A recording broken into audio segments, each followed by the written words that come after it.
give yourself an education at the same time. True. You got to have a certain amount of responsibility to do that, and financial commitment to it. Yes. That's what blew my mind with some of the students that didn't put the effort in. I knew what they paid. I had to pay the same thing. And I'm like, you are just throwing money out the window. Why? But Jesuit mindset. Mm-hmm. I don't know what's going on in their lives. You don't know what's going on. Everybody, all of these students have a whole life, families, jobs, friends, I mental health issues, you know? I don't know what happened. It seems like a waste. If they did it if they just quit just to quit or didn't try just to not try, then that's a waste. But if they have, I always, issues, sure. Err on the side of, there's got to be something going on, because that is a lot of money for somebody to invest in themselves and then not follow through. So I'd like to think that something was going on. Wasn't the right time for them. Yeah. All right. What do you say we start the show?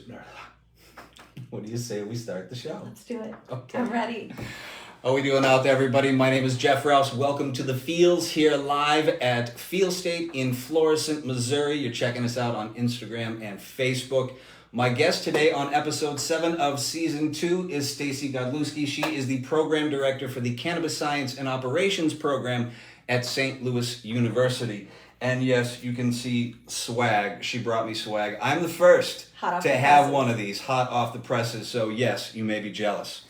Now, before we get into our show though, Stacy, we're going to get a little bit of news going here. So, Blues win, Patience win continues. We've got the Colorado Avalanche in the second round of the playoffs, and that means when the Blues win, our Patience wins too. We're going to do 18% off this time. Yeah, you heard me right, 18% off. God, I don't know what we're going to do when we shove the Avalanche off the ice with our snow shovels and make it to the next round of the playoff. We might not make any money, but every time the Blues win in this round of the playoffs, you get 18% off the next day. First game tomorrow night, puck drops at 8:30, roundabout there. I know it's going to be hard staying up for those games, people, but go for it. Let's go Blues. Next, Memorial Day weekend, that is the 28th through the 30th. We are thanking our vets by giving them and them alone 25% off. Thank you for your service, vets. We really appreciate it. Also, on Memorial Day, for any vet out there that does not yet have their medical card, MMJ Rex is going to get you your card for $25. That is a saving of 50%. So if you don't have your card, please come on down. We'll help you get it if you can't. Next, in less than 3 weeks, Saturday, June 4th, Field State Florissant celebrates its 1-year anniversary party. Yes, I cannot believe it. Here since day one. Holy crocus. We talked about it last week. Live music, vendors, a food truck, weather permitting, a bouncy house, and everybody's getting 20% off. That's right. We are throwing money out the door for you folks. We love you. Please come down and see us. And lastly, 2 weeks later, Saturday, June 18th, is the long anticipated release of Robust Flower. This is firm. The date will not change. In fact, Tyler Hannigan, the co-founder of Robust Flower, will be on the fields on June 12th to talk about all things Robust. So please make sure to tune in then. But now, we're going to talk to Stacy Godlewski. Stacy, thank you so much for being on the show. I really appreciate it. Full disclosure, folks, I'm one of the original cohorts, one of the first students in the SLU program, and it changed my life. And I wanted to make sure that I could get Stacy here so we can talk to you about the SLU program. Hopefully by the end of the show, you're going to want to sign up for it yourself. So, Stacy, tell me, were you the sole architect of the CSO program? While I'd love to take sole kudos for it, I was not. Okay, who helped you out here? So, in 2018, Mitch Myers came to us from B-Leaf and said, we have a need to educate the employees of this industry. We're medically legal. Somebody has to do it.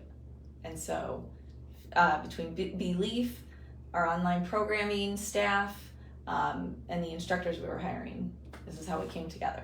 So the industry approached you first. They did. That is important. Yes.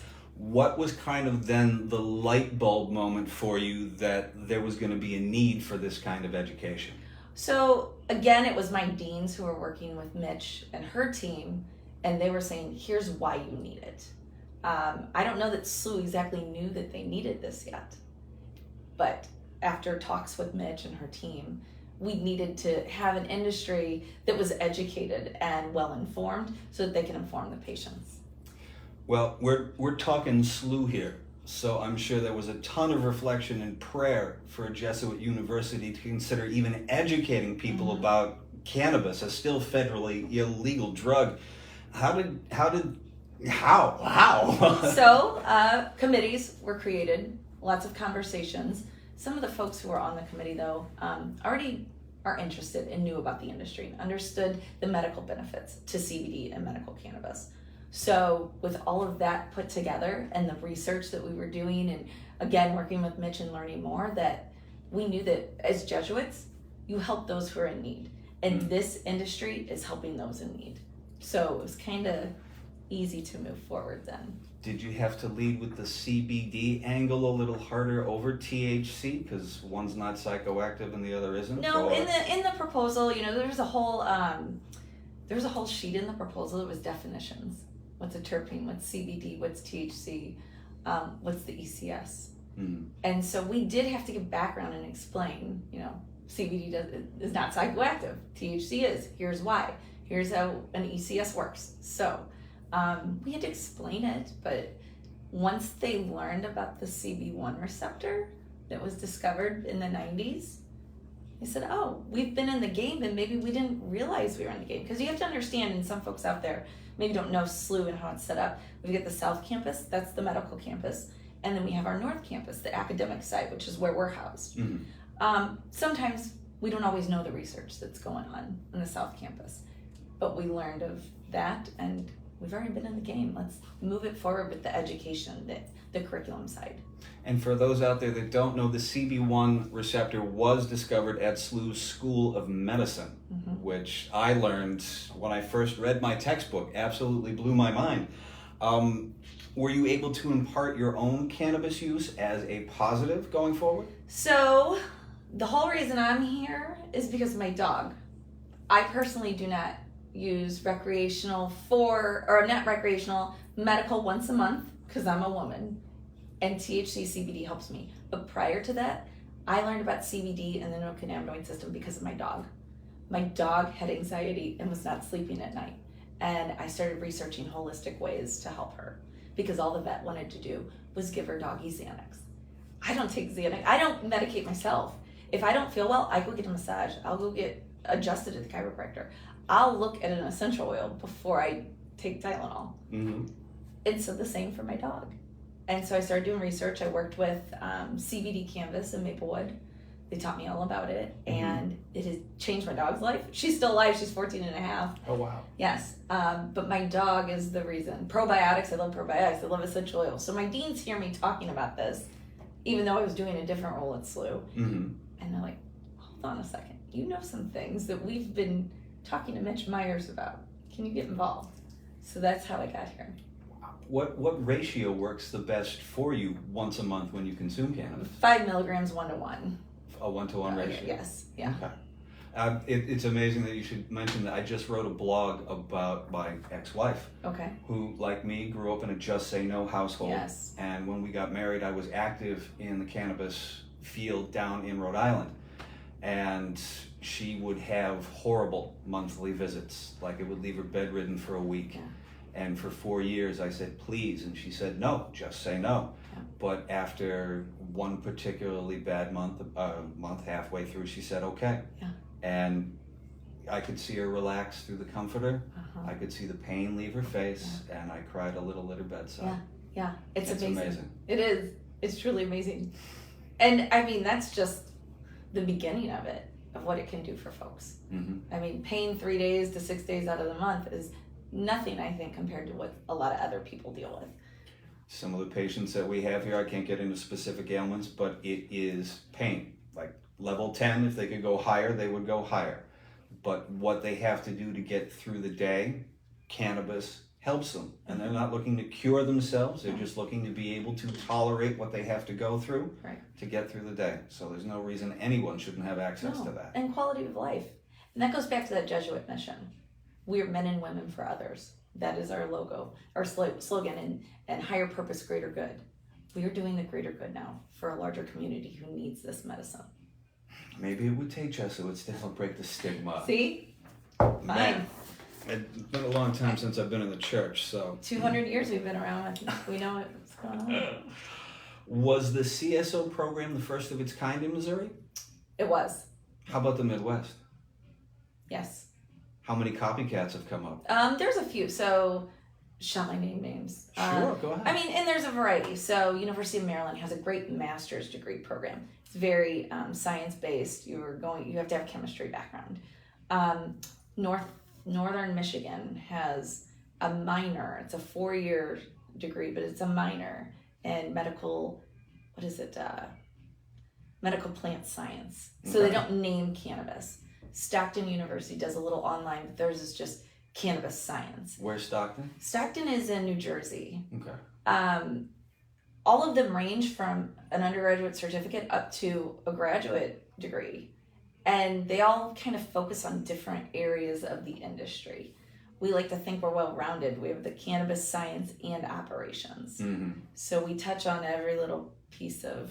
Some of these others, they try to focus just on either how to grow the plant or strictly chemicals, but not the broad range all the way from cannabis history through dispensary operations to pharmacology. You get a little taste of everything along the way. In fact, let's talk about the CSO program. How many different classes are there in it? There's 6 total. Okay.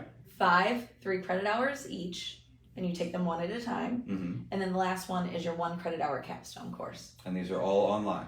All online, 100%. Okay, and let's see if I can remember the classes. So you start out with just sort of a general fundamentals, and then you get more into the growing. That's where you've got we grow cherry tomatoes, which is really cool. They grow similar to cannabis, and because we can't legally be graded for growing cannabis, we can grow cherry tomatoes. Took me I killed 3 crops before I finally got mine right. Do you know how many students have called crying? Yes, I imagine so. But that's okay. I freaked out. Me and my fellow students freaked out the teacher for the second. She's like, I got so many responses. Calm down, people. It was awesome. So cultivation. Then, extraction. Yes. Extraction. And then you have dispensary operations, and then you have pharmacology, and then you have the capstone, which overlaps halfway through pharmacology. You have to start your capstone, and that is an annotated paper. And that's where Stacy comes in. If you have problems or anything like that, she will definitely hook you up. It scared the crap out of me. I hadn't written an annotated paper since college. You did amazing. Thank you. Thank you very much. So I don't want to scare anybody out there thinking, hey, I might be interested in this program. I have to write a paper. I took the guesswork out of it for you, correct? Yes. I gave you the APA template. We also have a dedicated CSO library page. And so when you were doing your research, were able to go into the library page. Absolutely. There was a librarian who I was actually able to make requests of. She found almost all of the things that I needed to complete my capstone. Well, I had to call the people and interview them out there in California. You did. My capstone was about waste in the cannabis industry. Child requirements for the locking mechanisms require a lot of use of plastic and non-biodegradable products. Mm-hmm. So I wanted to find out what the alternatives were. Mm-hmm. And if I may tell a secret, Please. Your paper is used as an example in the course because you did such a great job. And it was very informative. That's a piece that not a lot of people think about. Even though we touch the product all the time, where did it come from? Why is it this way? Mm-hmm. Why is it Stacy proof? Because I can't get it done. Right? Well, and older folks. Yes, that's the thing. Some of these you have to push down and twist. And if you have arthritic hands like I am developing, I will never be able to get those packages open. Trying to get that tiny little rib on the inside of the Mylar bag with your fingernail to open it up. I bet you half the old patients just cut the bag open and dump it into a regular bag. They've already told me as such. I mean, they tell you, I'm sure, too. Yeah. And the thing is, state law says you have to have the product in its original container if you want to travel with it. So if they have to leave and go somewhere else, like to their grandkids, and they're traveling with a Ziploc baggie because they couldn't get it out of the Mylar, they could potentially get in trouble. Right. So, a lot of waste. All right. How many times is the program completed over the course of a year? So, I guess we could say twice. It depends on when you start. You started in August. Mm-hmm. That was your fall start. Yes. And then you graduated the next May. right? Were you next May? Yeah. So then there's students every 8 weeks who are joining the program. So then in October, there's another group of students. There's another cohort. How many students have gone through the program? Okay, over 300. Okay. And over 100 graduates. We between December and this Tuesday, another 85 graduates. And how many of them actively working in the cannabis industry? Oh gosh, over 65% of them. I try to poll them at the end of the capstone course, if you remember that poll. And I ask you, did you get hired while you were in the program? Are you trying to get hired? If students respond, because not a lot of people like taking surveys, but a lot of them do, my numbers are through the roof. And we have industry experts teaching in the program. So how did you get involved, Jeff? Okay, this is how every class you have office hours. The industry professionals take time out of their busy schedule to schedule an hour where you can have face-to-face time with them. This is your opportunity to pick their brain.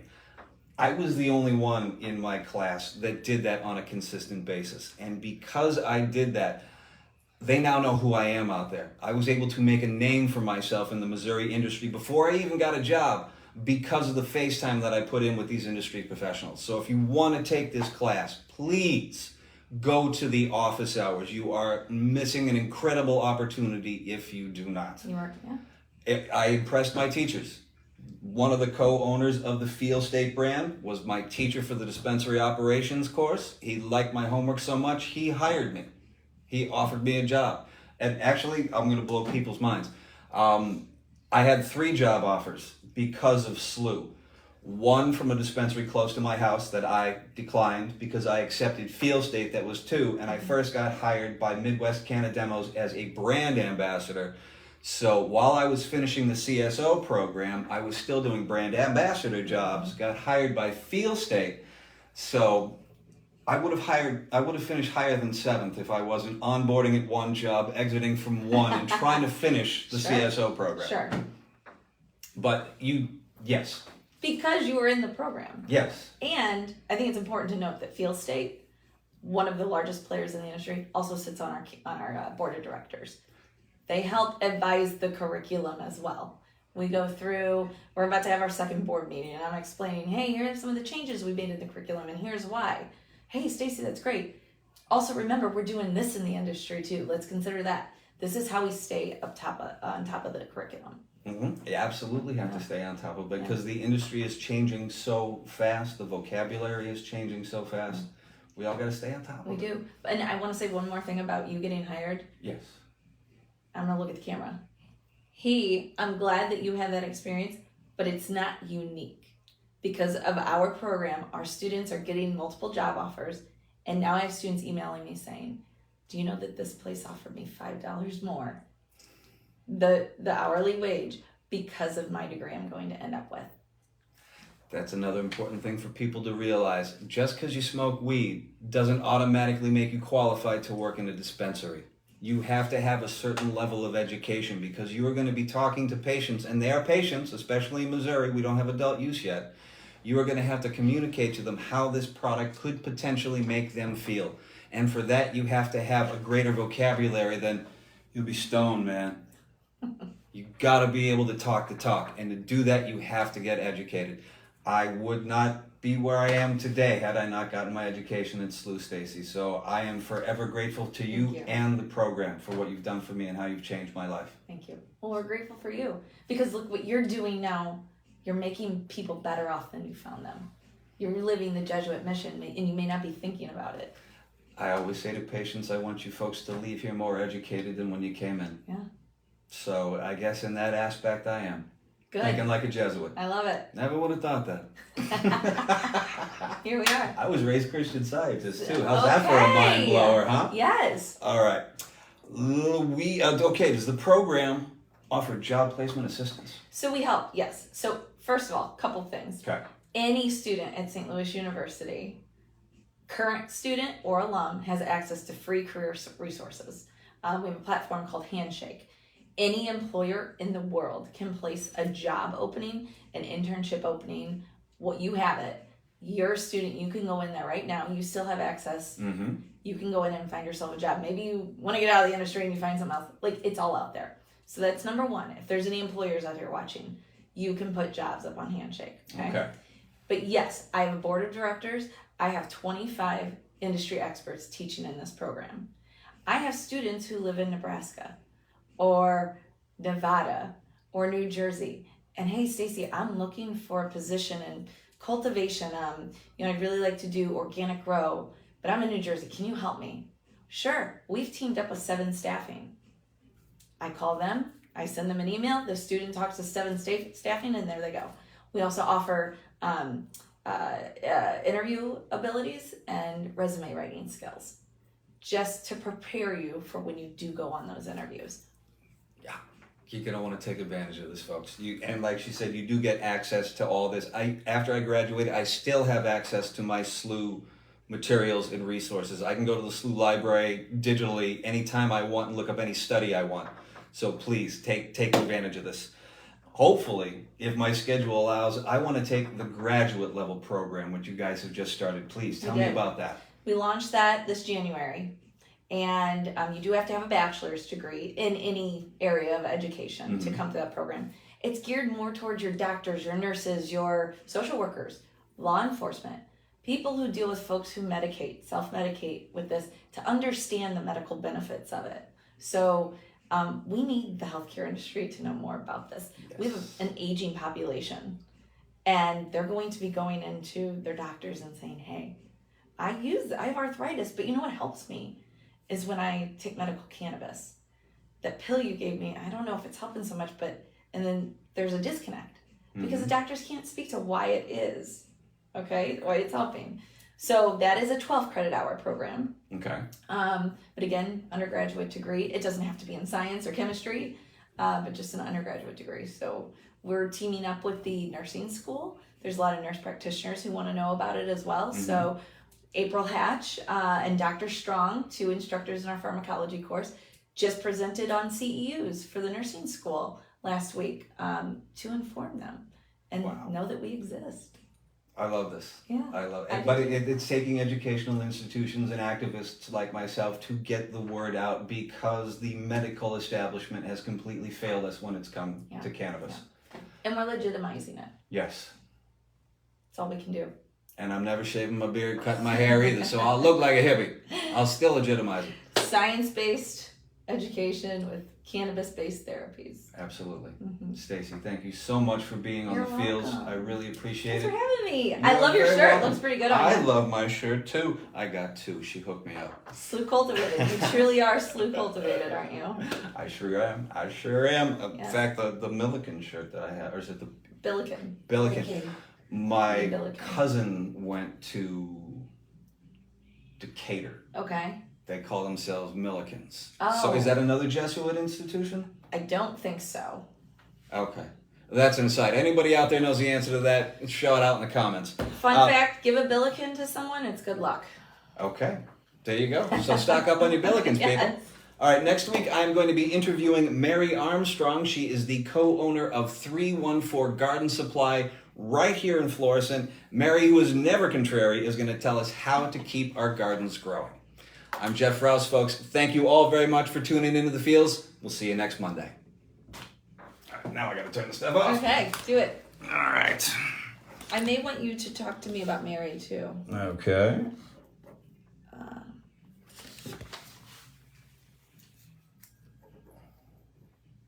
Stop and video.